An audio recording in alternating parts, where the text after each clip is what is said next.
is CORDIScovery. Hello and welcome to this episode of CORDIScovery with me, Abigail Acton. There are advances being made in the area of dementia and cognitive ageing. The European Commission has granted the EU marketing authorization for Kisunla, a medicine to treat mild cognitive impairment, including mild dementia, in the early stages of Alzheimer's disease. Alongside pharmacological advances, we're also gaining insights into why some people may be more impacted than others and the role socioeconomics play in the overall picture. But sometimes it feels like a race against time. Worldwide, it is estimated that there are more than 50 million people living with Alzheimer's disease and related disorders, the most common class of neurodegenerative diseases. This figure is expected to double every 20 years as the population ages. Evidence-based solutions may help to foster better coordination between health and social care systems across the EU. So let's turn to our three guests, whose projects benefited from research and innovation funding, for an idea of what is being discovered. Alina Solomon is Professor of Neuroepidemiology at the University of Eastern Finland, visiting professor at Imperial College London, and senior researcher at the Karolinska Institute. She is particularly interested in dementia risk detection and therapeutic approaches for dementia risk reduction. Hello. Hello. Welcome to join us today. Julia Neitzel is Assistant Professor at the Department of Radiology and Nuclear Medicine at the Erasmus University Medical Centre in Rotterdam, the Netherlands. She uses brain scans in large population studies to discover what protects and hurts brain health. Hello, Julia. Hello. Hi. Currently Professor at the University of Luxembourg, Anja Leist will soon be taking up a professorship at the University of Heidelberg. Her research focuses on sex and gender differences, socioeconomic inequalities, and risk reduction in cognitive aging and dementia. Hello. Hello. Alina, I'm going to turn to you. The Brain Health Toolbox set out to create a strategy to develop accurate dementia prediction and effective prevention. There's been a lot of work done in this area, so what was the gap in our knowledge that the Brain Health Project sought to fill, please? There were two main gaps. One was the gap between identifying dementia risk and the actual interventions to reduce the risk. And risk and prevention potential are two sides of the same coin, but they're not identical. For example, do people with high dementia risk also have high prevention potential? Who is most likely to benefit from what interventions and at what risk or disease stage? And then there was also the gap between pharmacological and non-pharmacological interventions. But these new drugs for Alzheimer's disease, they were being tested in people in early risk or disease stages, people without dementia. And as I saw it, both drug and non-drug interventions had the same main goal, to reduce the risk of dementia. And at the time we had just finished the FINGER trial, and that is the Finnish geriatric intervention study to prevent cognitive impairment and disability, and that was a great basis for the project. Okay, super. So when it comes to risk prevention and mitigation, what intervention strategies were you considering? I wanted to do precision prevention. So the Brain Health Toolbox focused on developing the kinds of tools that researchers and clinicians would need for this, for getting the right interventions to the right people at the right time. We did work on disease models and risk prediction algorithms, but this time we also tested them in actual intervention studies using the FINGER model. And FINGER is what we call a multimodal lifestyle intervention model. It combines nutrition advice, and that's for the purpose of having a healthy, balanced diet. It's not about weight loss unless medically indicated. And then there was also an exercise program, cognitive training, social activities, and managing cardiovascular metabolic risk factors. It's a structured model, but it also has room for individual adaptations because one size is not going to fit everyone. So when you say a structured model, these various components that you've just outlined would be set before the people participating in the trial, but then more of one or less of another depending on the relevance to a particular participant. Is that what you mean? Yes, depending on where each participant was at. For example, how much healthy lifestyle changes are needed in someone's current diet, because they will vary a lot. Same with exercise, also depending on their, let's say, physical abilities and so on. Of course, absolutely. And when you said, I believe you said social activities and so on, can you give us some idea of the sort of activities that you were thinking mattered? They were group activities that were embedded into the other domains of the intervention. For example, for nutrition advice, we also had group sessions where people could discuss with the nutritionist and ask questions and so on, more in a group setting, talk to each other, and so on. Same for the exercise program was in groups at the gym. We also had group sessions for cognitive training, for the cognitive part, where they would also get to ask questions about aging, memory, and cognition, what happens over time, what else can they do to improve things, and so on. Right, because I understand that social interaction is actually one of the things that does help as a factor for mitigation. And yes. So you were combining two things there. Yes, and it was also, many of the participants said that was one of the most appreciated components of the intervention. Yeah, people do like being with people, and it's important for their brain health to interact. Yes, indeed. Okay. So when you refer to part of the project's title is Toolbox, this is a notion then that you would be putting forward to healthcare providers, elements that could be used, as you say, at the right time with the right people. So how are you actually envisaging that this could be used in practice? The tools were primarily for researchers with the aim of eventually being used by clinicians as well. And for the research part, one important thing was that I wanted relevance and effectiveness across different populations with very different contexts, economic, cultural, geographical, and so on. And part of the work was, for example, how do we translate, adapt, and optimize the finger model outside of Finland where it was developed? How do we do all this testing in a harmonized way? We don't want these trials to be just scattered separate pieces. We want them to work like the pieces of a puzzle. We want to be able to fit them together. And when we do that, we're able to see a bigger and more informative picture. And this project was a bit like a scientific engine for what we call the worldwide fingers. That's the first global network of multimodal dementia prevention trials. Right, super. And we started with maybe 4 or 5 countries, but now it's grown to over 70 member countries. Oh, that's fantastic. That's super. That must give you a great feeling of satisfaction to see that there's uptake and real interest in this. Yes, that was a big surprise, how much it grew, a lot more than we expected. Yeah, that's encouraging. Super. And do you have any findings that you can share with us? Are there any results or any key takeaways from the project that are worth considering? If I were to pick one of the most significant findings, at least for me, was that people with genetic susceptibility for dementia can clearly benefit from lifestyle interventions. For example, people who are carriers of the ApoE4 allele, which is the main genetic risk factor for Alzheimer's disease, they may even benefit more than non-carriers. And one exploratory finding, so it's still exploratory, we still need to test it, but I think it's very, very important, was that women with a certain genetic susceptibility may also benefit more than men. But again, that's something we still need to test. Right, you're still testing that hypothesis. But yeah, that's interesting. Okay, well, fabulous. And could you just wind up maybe by just giving us some idea of the sort of interventions that you think are probably going to be the most productive when you talk about the intervention of lifestyle choices and behavior? What sort of things are you thinking of? Yeah, what we started doing already during the project and we're continuing now in other EU funding projects is what I call combination therapies. So the finger was a multimodal intervention. It already combined multiple lifestyle domains, and now we're combining that with pharmacological interventions.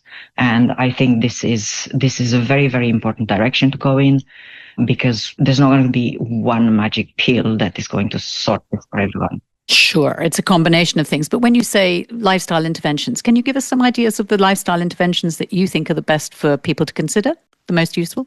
I wouldn't say there is one intervention that's going to work there either. Of course. It's this multimodal approach that I think is the concept. The idea is to try to address multiple lifestyle risk factors and multiple lifestyle domains at the same. Such as exercise and diet. Yes, these are the main ones. And we started with those because They are also known to be important for cardiovascular disease prevention, diabetes prevention, and so on.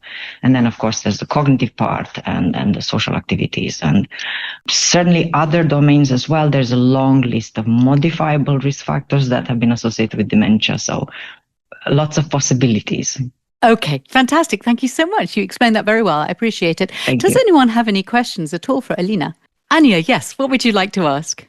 It would be super interesting to hear your thoughts around adherence. So from an ethical perspective, we need to understand how much we can ask people to do, right? They have care obligations. They may need to be still in the workplace. So what would you recommend as sort of a minimal standard? Yeah, that's a good question. There are two questions there I'm hearing rolled into one. One is about the adherence, and the other one is about how intensive should this intervention be. So they are both very important points. One thing we got already out of the original finger trial was that this combination model, people did not find it too burdensome. So it's a structured intervention, is quite intensive because with prevention or risk reduction, it's about doing the right things, but also doing enough of that. So, but most people didn't find it too burdensome. Almost half of the control group thought that they were in the intervention group. Yes. So it's a good format. It's possible, and it's also sustainable over a longer period of time, because we now have data from 7 to 11 years after the intervention, and it seems that a lot of that is quite sustainable over time. Fantastic. Thank you. And then the intensity of the intervention, that is something that we're still looking into that. Have to get the right level, yeah, that people actually adhere to it. Absolutely. Thank you. Any other observations or comments? Yes, please, Julia. Yes, thank you, Alina. The fingers work is absolutely amazing, and the world fingers will be so important to move the field forward. So my question is, and I love you made this comment about, or you picked the results of the genetic risk. So I wonder, where do you see here the future? So I see more and more young people know actually their genetic risk for different companies. So do you think it is effective to target intervention based on genetic risk, for example, ApoE4?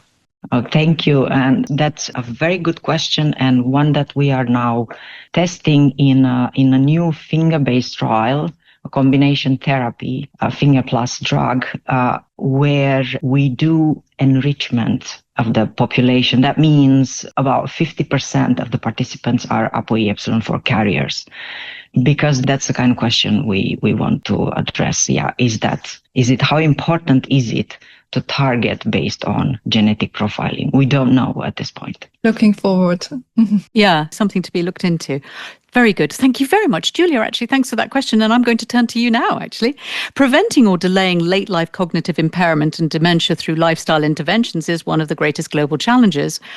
So what was your long-term vision when you started the Divert AD project, please? Yeah, I would like to talk about really a long-term future vision. And I would love to see at one day that we're taking care of our brain as we do, for example, for brushing our teeth. So I think right now we all know we should exercise more, we should sleep more, eat healthier. But honestly, I think it's very hard to stay motivated when the consequences feel so far away. So what I envision is a future where you go for regular brain health checkups, like people do visit the dentists. And here is why it matters. We know when you have a broken tooth, you can replace it. But, well, it's not, of course, possible for our brains. Once it's damaged, it cannot be repaired. So prevention is here everything. So people might be afraid to learn about their brain health, but I think if we combine this with personalized advice, not just generic advice, but really like something that's happening in your brain and what you can do about it, then I think it's really worth for people to know. And this is what I call precision prevention, and I'm working to make this vision true, maybe for my grandchildren, and to really motivate people to make those changes. It sounds like an absolutely excellent idea. And actually, if I could use a pun slightly here, a no-brainer, meaning it seems very clear and obvious that this would be something that would be desirable to do. We do take enormous care of various parts of our body, but we kind of leave the brains just to get on with it, don't we? So yes, indeed. So what did the project do to try and make this goal a little bit closer, bring it a little closer? Yeah, so we're taking, of course, tiny steps here. I started a research line where I focus on this question of how we can measure actually brain health. And for that, we need to look at the people's brain while they are still alive. So in one project, we are using something which is called PET imaging. So PET is the abbreviation for positron emission tomography. And this is a very fancy, very specialized brain scan, which uses a tiny amount of a radioactive tracer to light up specific regions in your brain. For example, we can use a tracer to light up Alzheimer's disease. Now, this technique is very expensive. Why most studies using healthy participants have like 50 or 100 scans, but we managed to scan more than 600 cognitively healthy people. Wow, that's excellent. That's a much higher number than usual. Yeah, cool. Yeah, this makes it one of the largest single-center study of its kind in Europe. Brilliant, bravo. Okay, super. And what sort of things did you find? So the findings were really surprising to me. So maybe let's first explain a little bit what we're looking for. So Alzheimer's. Sure, good idea. So Alzheimer's disease is the leading cause of dementia. And in Alzheimer's, you have a particular protein called amyloid that builds up at these sticky plaques in the brain. So before I analyzed the data, I thought that the risk factors which we know are increase your dementia risk should also increase those plaques, because they are the leading cause of the dementia. But actually, we found something different. So I looked at 12 of the major risk factors for dementia, and I only found diabetes to be associated with amyloid. So people who had diabetes, they showed more amyloid in their brain about 12 years later. Okay, so that was actually something that you were predicting probably would be the case. Yes. And in other situations, in other cases? Well, all the other risk factors we looked at, we did not find an association. But it's very important to note that they are still incredibly important for brain health, but they work through other different pathways. They're protecting your brain by improving your cardiovascular health, which means that more blood can flow to your brain. And they also directly improve the brain's blood vessels. So I could, for example, give an example. Please.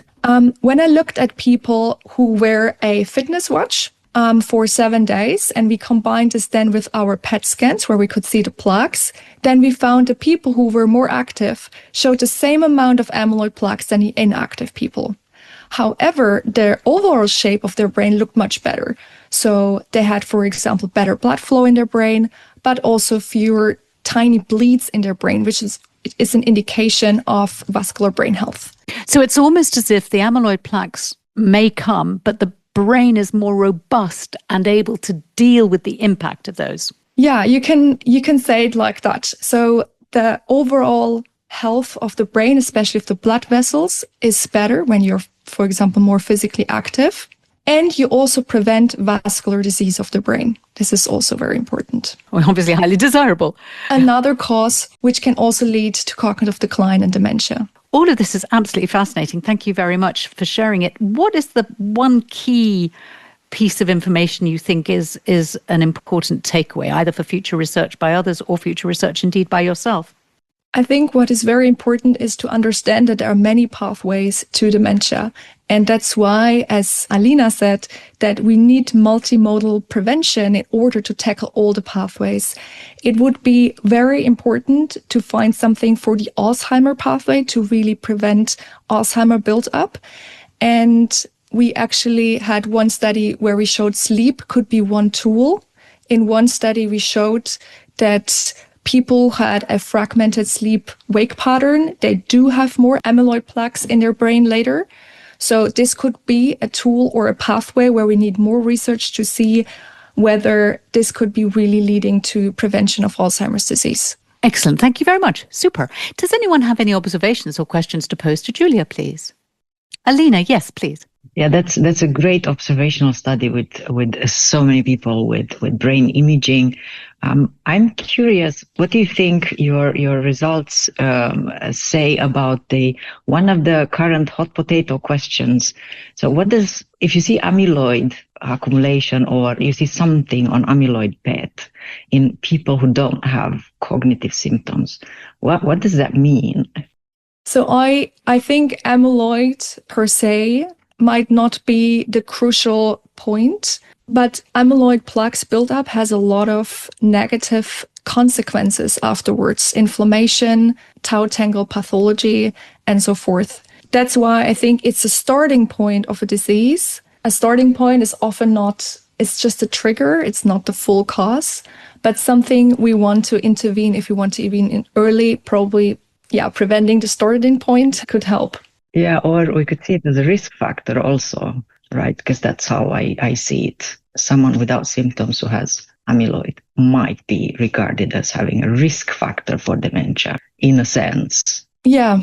Like a red flag. Yeah. Dementia may or may not happen, but there's a risk there. Excellent. Thank you very much. Yeah, that's clear. Anya, I'm going to turn to you now. The CRISP project considered contextual influences on cognitive aging, with a focus on inequalities related to educational opportunities and also gender inequalities. So slightly a different angle here, more of a contextual concept, I think. I know that gender difference obviously is a factor that you considered. So what did you want to better understand, please? Thanks so much for the question. Yeah.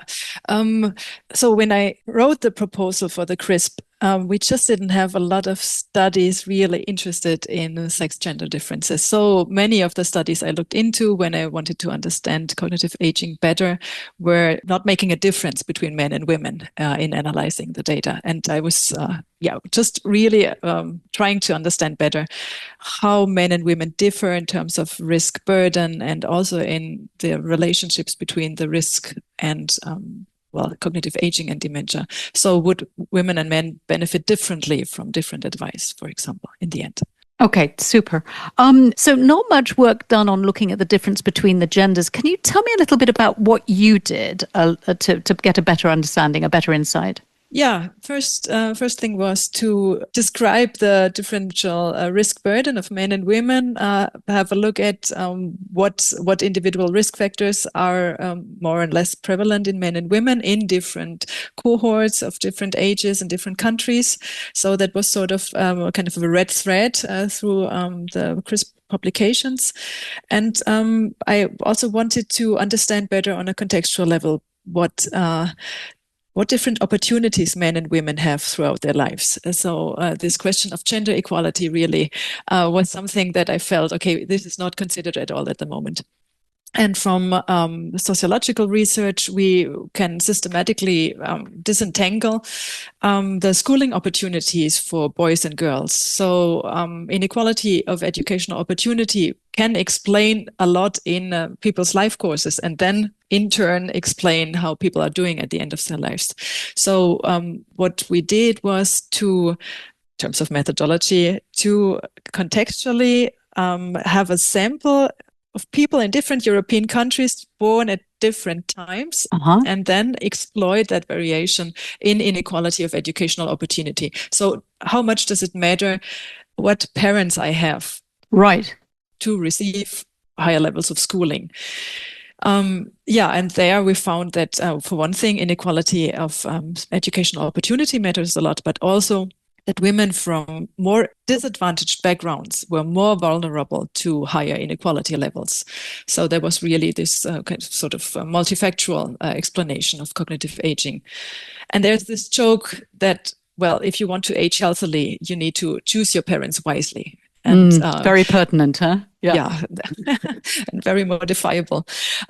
So this is something that was really interesting for me throughout the project and still is. Yeah, no, it's absolutely fascinating. One thing to clarify, though, is what is the relationship, do you think, even approximately, what is the connection between cognitive aging and perhaps a worse socioeconomic outlook? What was the connection there? So in terms of modifiability of risk factors, for example, education really matters a lot.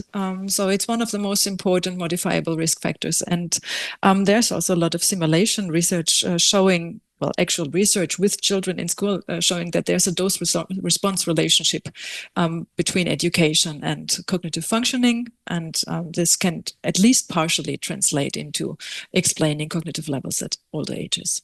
I see. Okay, great. So I've heard the term cognitive reserve being used quite frequently. Is this the sort of thing that we're talking about here? Yeah, cognitive reserve is kind of the catch-all term. It is at the moment. Can you tell us what that means, actually? What do we mean by this? It's supposed to explain the disconnect between brain pathology and cognitive performance at older ages. So we still don't have a biomarker, right, to tell us how, well, is somebody cognitively impaired or not? Is somebody showing good scores on memory tests or not? So, but this disconnect it's not really an explanation, right? It's not a mechanism. So we are thinking about something like processing of information, more complexity of the neural networks. But for the moment, we cannot really capture it empirically. So I'm still super convinced that education plays a big role, and we can translate this into cognitive and social stimulation, right? Prolonged exposure to cognitively stimulating tasks. And we have this similar associations when it comes to occupational complexity. So what we are doing throughout the life course in terms of work matters a lot for cognitive functioning and aging. And here we also looked into what men and women have done over the life courses. So women and men born in the 1920s, 1930s, 40s, 50s, they had very different work-family biographies.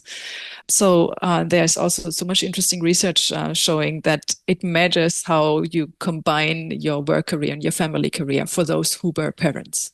Okay, I see. That's interesting. So basically we're saying that or Tom, correct me if I'm wrong, are we saying that the more cognitively stimulating and challenging and demanding life you have, the more robust your brain is going into old age? Is that the sort of parallel that you were drawing? That's the idea of the cognitive reserve right. concept. Yes, it's not applicable on the individual level, but when we look at these large population level data sets, then we find these associations. Sort of patterns going through. Yeah. Yes, I see. Okay, super. So considering all the work that you've done, what would you feel would be the most important thing for people to understand from your results? From my results, well, we ask a lot of questions in the publications. Then I'm a researcher, so as everybody, I complain about a lack of data on certain things. And when it comes to sex-gender differences, we still don't know very much. For example, about how menopause or dysregulation of the glucose metabolism, for example, after menopause impacts our dementia risk. So there's much more to be done. But we also have a lot of knowledge, and Julia and Alina have pointed out very nicely that it matters a lot, for example, to manage our cardiovascular health. And I would just always recommend for people to go and have a health checkup. I know of so many people who never visit a doctor, and this applies for men and to women. Yeah, and then, of course, physical activity, moving more, protecting ears and eyes. We see in our surveys that people really don't do these sort of very, let's say, basic brain health friendly behaviors like wearing a helmet when going skiing or going cycling. So we have a whole project now on this just to get word out there. People are afraid of dementia. They are worried about their brain health, but they at the same time don't know much about how to modify their risk for impaired brain health. So the getbrainhealthy.org website really collects this and makes it accessible for everybody. That's a wonderful, wonderful note upon which to end, that there is actually a resource out there that you can consult to get better understandings. And when you say health checkups, I suppose also it's for blood sugar and things like cholesterol and blood pressure and so on. Your protect your eyes and ears is very interesting too, you know, the correct prescription glasses or perhaps a hearing aid. Why is that important? What is the relationship between how well our eyes and ears are stimulated in our brain? What's going on there? Yeah, we have looked into particularly hearing loss and hearing aids. And this is actually a publication with Alina, where we use the UK perfect. Biobank to understand, does it make a difference to wear a hearing aid? And the idea, the supposed mechanism is that we have little social and cognitive stimulation when there's hearing loss, simply because people withdraw from their usual social activities because they cannot meaningfully participate in conversations anymore. And so there we go. And then we're going back to this notion of social interaction being so very important to brain health. Well, thank you. Does anyone have any comments for Anya? Any observations? Alina, yes. Yes, Anya, going back to this paper we worked on together, there's something else in there that I think is also very, very important, especially now, because there was a lot about real world data in there, real world health data. And I think one of the things that paper showed was the limits of real world data. There's a lot of emphasis on this now. It's very, of course, it's very important to have real world data, big data, and so on and so forth, but it's not going to fix everything. And sometimes it even tells us things that are either not correct or not very useful. It might actually be misleading. Yeah, might actually be misleading. Yes. So that was for me one other thing that came out of that study that we did. Yeah, fully agree. We still need the kinds of studies that we've all been doing. We still need the observational studies. We still need the intervention studies. We can't, we won't be able to just rely on a real world health data. It's not going to be enough. Fully agree, 100%. But I'm actually just right now writing a review article on this problem of missing data also for many.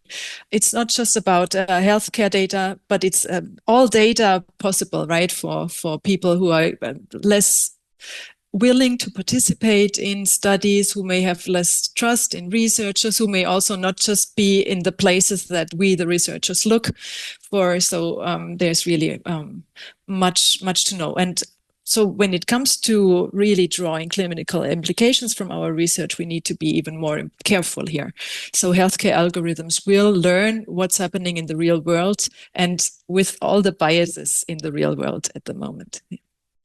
Yes, the whole notion of bias and algorithms is another can of worms. Okay. Well, listen, I want to thank the three of you for sharing your time with us today. It was really, really interesting and also encouraging because, sometimes you look at this and you just think, panic. But it's clear that there are pathways opening up and that the work being done is going to make a substantial difference going forward. I particularly like the idea of your various health checkups. Go for them, get them done, because, it'll help your brain as well as the rest of your body. I think that's excellent. Thank you very much for your time. Thank you. Bye. Thank you. Bye. Thank you. Bye. Bye-bye. Bye-bye. Good luck with your work. If you've enjoyed this podcast, follow us on Spotify or Apple or wherever it is that you get your podcasts, or check out the podcast homepage on the Cordis website. Subscribe to make sure that the hottest research in EU-funded science isn't passing you by. And if you're enjoying listening, why not spread the word? We've talked about the pressure democracy is under and how to meet the challenges, what hell might have smelt like to the medieval mind, yes, you heard that correctly, and the work being done to deflect asteroids. In our last 53 episodes, there will be something there to tweak your curiosity. Maybe you're involved in a project or would like to apply for funding. Take a look at the Cordis website to see what others are doing in your domain. So come and check out the research that's revealing what makes our world tick. We're always happy to hear from you. Drop us a line, editorial@cordis.europa.eu. Until next time.